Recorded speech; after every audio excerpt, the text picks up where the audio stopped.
طب انت عشان تتخلص من الخراب ده اكمنك ما شفتش تداعياته وربنا يسلمها عليك، جاي تطلب كل حاجه كامله، جاي تطلب كل حاجه كامله وكأن البلد ما كانتش في ازمه كبيره جدا جدا. انا عايز اقول لك على حاجه واقول لك يا دكتور شادي، احنا اتكلفنا 80 مليار جنيه فقط بعد احداث 25 يناير، مش كده؟ لا غير الارهاب، غير الارهاب.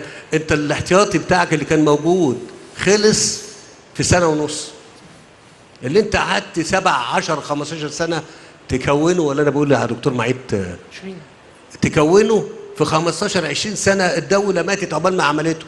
انت جيت في من 25 يناير لغايه للانتخابات كنت مخلص عليه. طب هو بيرجع يعني بيرجع ازاي يعني؟ هو بيرجع ازاي؟